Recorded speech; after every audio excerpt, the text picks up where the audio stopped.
Hi, I'm Andy Owen. I'm the International Technical Manager for ICL, Turf and Landscape, and I'm joined here by my colleague, Henry Bechelet, who's the Technical Sales Manager for ICL for the UK and Ireland. We want to here present the second of three short technical update videos with a focus on Anthracnose, College-Trichum cereale. In the first of these, I had a chat to Kate Entwistle from the Turf Disease Centre, where we very much looked at the pathology of the disease, the biology, if you like, and some of the identifying features. And in this one and the next one, Henry and I would like to have a discussion, if you like, about some of the practical aspects of managing the disease on the turf surface. So why don't you start us off, Henry? Thanks for joining.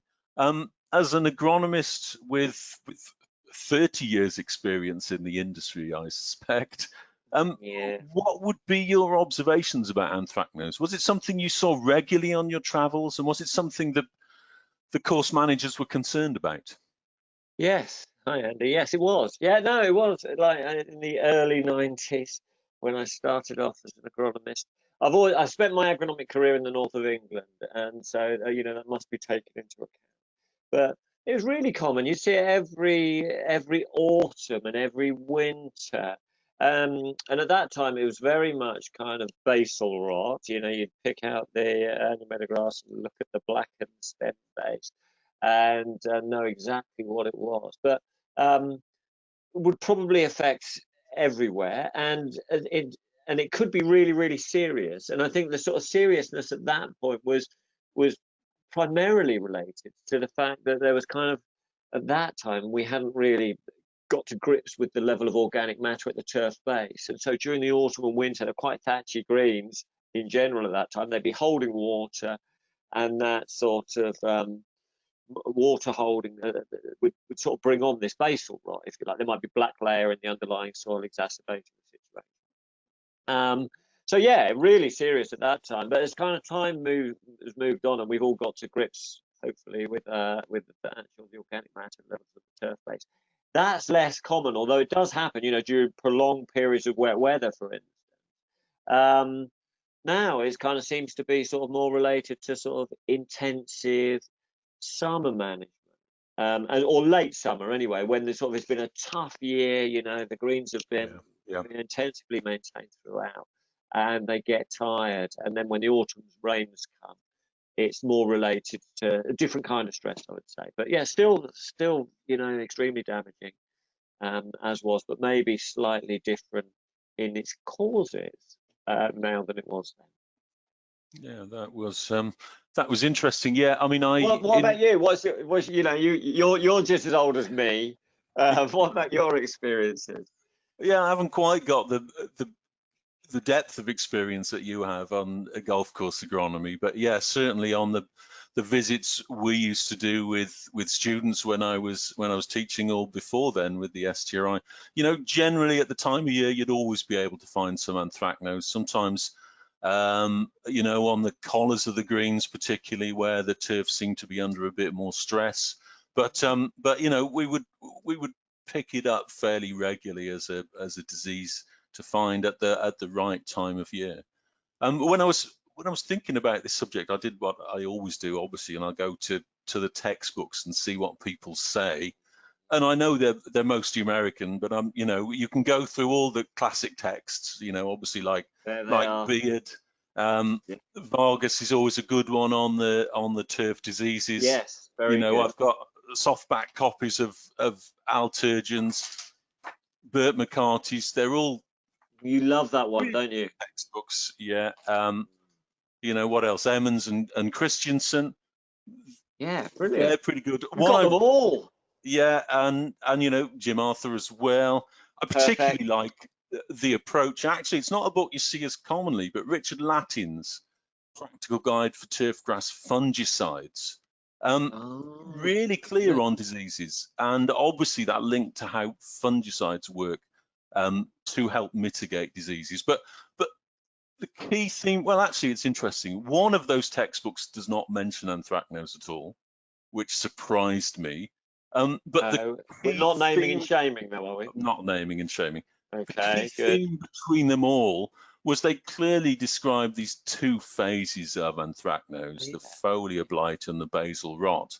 But actually, I think they lacked a little bit of clarity about the conditions which you get the two diseases, and the, if you like, what the effect was or the consequence was for the turf manager of getting these diseases on the surface. Some were a little bit better than others, but I was interested about this, the two phases of the disease. I don't think Yeah. on my travels I've really seen much foliar blight anthracnose, but maybe I've not been looking right. How do you feel, Henry? Do you see much foliar blight on your agronomy visits? Well, we are both northern, we're both situated in the north of England, and got to be honest, and it almost like feels like a weakness, but I've maybe seen it a handful of times in my travels in the north of England. And yeah, just related to sort of higher temperatures in the summer and sort of greens are being irrigated quite a lot, I would think, and obviously annual meadowgrass dominance, but sort of quite freakish conditions for the north, Yeah, but probably quite common in down south. And so if people are listening in the south of England, they're sort of saying, well, no, it's quite, it's really common, but it's not where I've spent my agronomic career. But yeah, same disease, just different conditions give a rise to sort of different sort of location of activity and expression of symptoms, but still yeah. potentially just as Yeah, that's interesting. That's exactly what Kate said in some ways. She was very clear to describe the two different phases, and very much the foliar blight is sort of hot and wet conditions, so damaging. temperature dependent, whereas the basal rot is more yeah, cooler conditions, if you like, but again, Yeah, both affecting annual meadowgrass yeah, more than other yeah, species. Yeah, yeah. but not Okay. Yeah, exclusively. yeah, exactly. But we're still that sort of yellowing of the leaf is kind of really characteristic of the symptoms, isn't it? I think Yeah, sort of yeah, they're not that dissimilar. And there's a sort of little blackening. You'll have talked about that with Kate, sort of yeah. little acervuli or whatever it is, however you pronounce Yeah, it. exactly. Yeah, the spore carrying, asexual spore carrying structures. Yeah, Mm, good. So so yeah, I mean, yeah, obviously it's a sort of it is sort of one of those diseases, and you'd sort of say it's the big two, isn't it? You've got anthracnose, and then you've got sort of microdocium patch, and it's almost like they can run into each other. You get a late summer anthracnose followed by sort of yeah, early autumn microdocium patch. You can run into loads of problems with it. yeah. So there we go. So you have been reading your textbooks, haven't you? And so there's one textbook that sort of we must always refer to, Andy, when if we're talking about um, practical greenkeeping. So what did Jim say about the great Um, Jim Arthur? What did he say about anthracnose? well, it is always useful because the others are American authors and American situations. So Yeah. I think Jim was really clear on anthracnose, and the message was similar to the others. To prevent anthracnose, the key is to maintain adequate fertility, and also to reduce stress and improve conditions for growth. So talking about moisture management and the reduction of stress. But Mm. he was very quick to vilify annual meadowgrass in the story, and to say actually anthracnose can be beneficial to the course manager because it allows you to selectively remove anthracnose from your sward. Sorry, remove Yeah. annual meadowgrass from your sward. Um, Yes. Not so sure on that myself, but I don't know. Do you have any opinions? Well, yeah, I do. Yeah, it's an agronomic position really more than anything, isn't it? And I've written my fair share of agronomic reports in a previous life when I was doing the sort of turf grass agronomy thing. And my opinion really was that um, I don't think that was advice that I could give to people, that you would start almost like playing with fire and that you would be, you know, inviting disease activity for supposed sort of longer term benefit, because you can't control it. You know, I mean, anthracnose can run wild, and so I would never sort of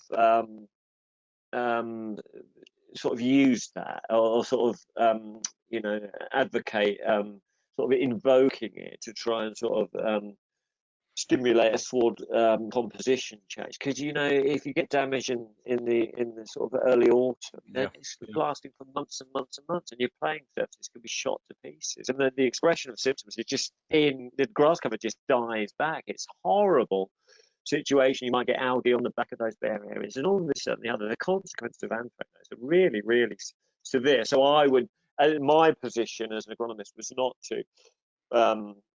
to sort of make those kinds of recommendations. It would be to avoid at all costs. And the other reason was I never kind of felt that it would result in a positive transformation in the sward. You know, the one grass to take advantage of the bare areas created by anthracnose is annual meadowgrass. You know, so it would just lead to that, or moss, or you moss, know, or algae, or whatever it is. But actually, it doesn't lead to any kind of positive benefit. If we wanted to talk about overseeding strategies, you know, I would sort of be leaning towards the use of plant growth regulators associated with overseeding to sort of reduce the competitive sort of pressures of the existing sward against the new seedlings. But anyway, that's a different subject.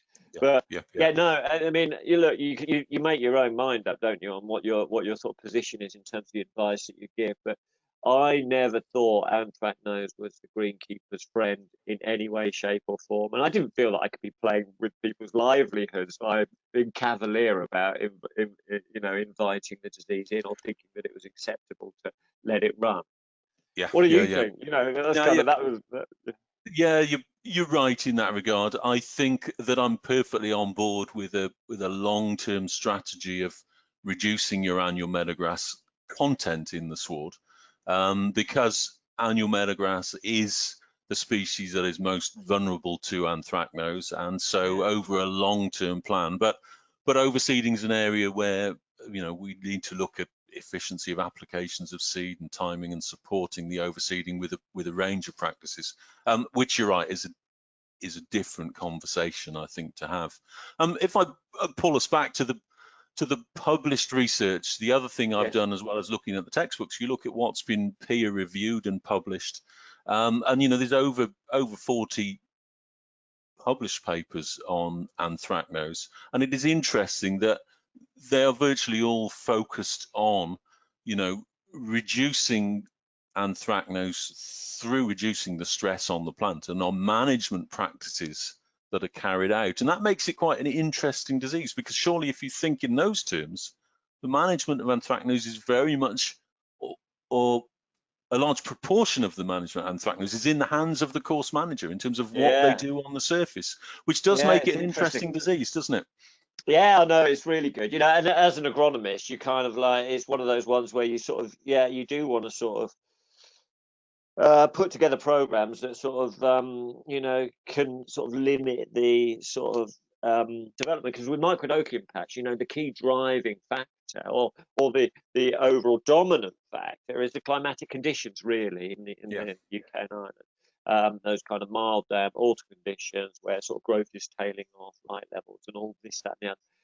And we, in terms of our management strategy for microdochium patch, we're trying to mitigate those things, but we still have the understanding that, you know, external factors are in control. But with anthracnose, it is different. You know, there's a huge influence that your management strategy has on the development of the disease. And so,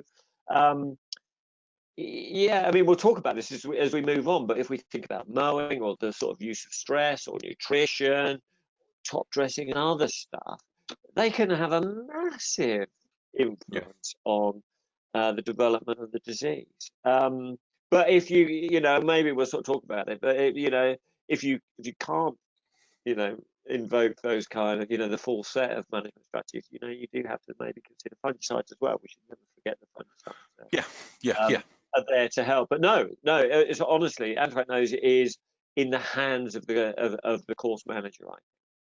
And that's I think, a really good position to sign off this brief technical update, and say that we'll focus on these management practices that we can and do based on the research that has been published, some very clear research, and some great studies in the Yeah. next technical update. So if you're happy, Henry, I'll finish off there and just say, you know, thanks for those people that are watching. I hope you found some of that interesting. Obviously, there's one before this one, and hopefully there'll be another one after this one. So catch up with the sequence of 3, and hopefully, depending on when you're watching this, we'll be putting on a live webinar as well, which will also focus on anthracnose, give you the chance to ask us some questions if you like too. So keep an eye out for them if you're watching this in a timely Andy, way.